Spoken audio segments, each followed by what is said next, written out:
As Mike headed back to California to explain to the guys in the physics lab that they could now call him Manu, it was time for me to get on the road as well.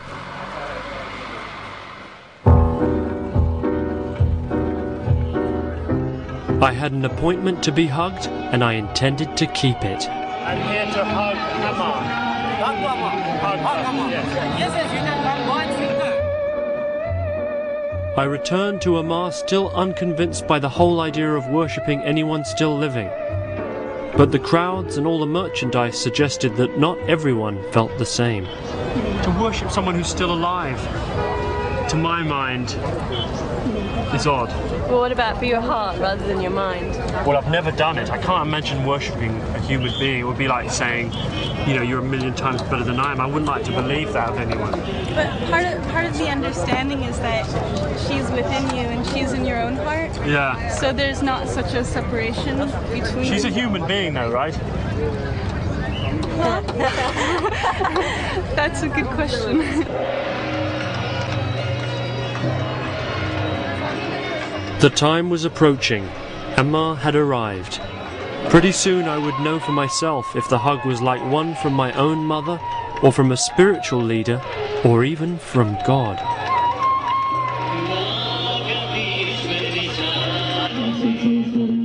In the midst of the devotees and the sacred ritual, I still managed to hook up with my old friend Ramanan.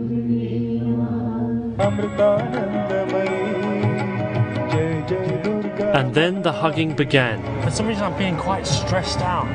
Do you think that's part of like the... That's often people's... Yeah, that's often people's reaction. As you approach Amma, it's sort of like you're coming into her force field. All sorts of emotions and feelings and thoughts will arise. Everyone's experience is different, but you get a taste of enlightenment, actually, through that hug. We met that gentleman before in the yellow scarf. What's his name? Yes, Aniruddhan. He's pretty intense. Yeah, he is. Have you noticed? Very, yeah. I had time for one last piece of advice from Courtney. You could write a doctoral thesis on chocolate. You know, and you could read books and books about the taste of chocolate. But unless you experience the taste of chocolate, all the books in the world will never tell you what the experience of it's like. So I'm sure she'll do some work on you. We'll see. Thanks a lot.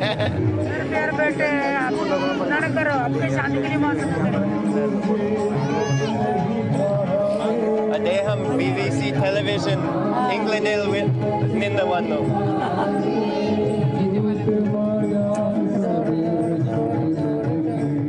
I don't know if it was the incense or the music, or maybe the crush of the crowd, but something very odd happened.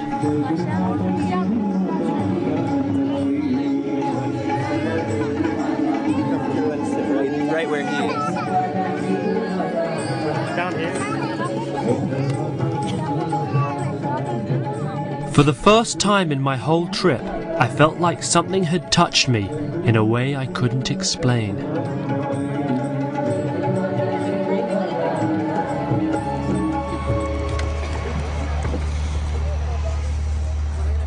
That was really good.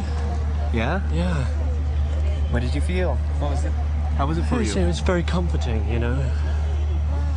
That's good. And she gave me a little kiss on the cheek, and that was really nice. I did feel like for a second I wanted to cry, but I don't know if that was because it was just a really nice hug. Do you know what I mean? Many people burst into tears when and they can't explain why.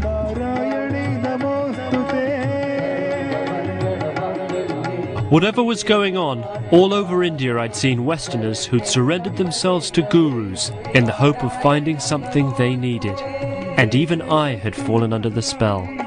Final words of advice? Don't let this be the end. Let this be a beginning for you. There's a great, wonderful world within. So, find it. I would start looking immediately. Immediately I got home. Would it be alright if I played a short song? Sure. Yeah. Come a chameleon. You come and go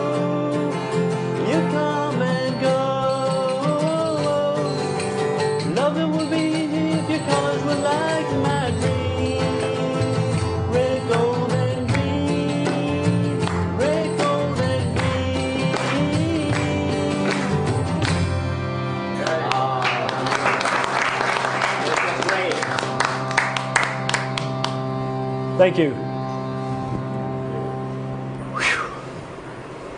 Quite a strain performing in front of people.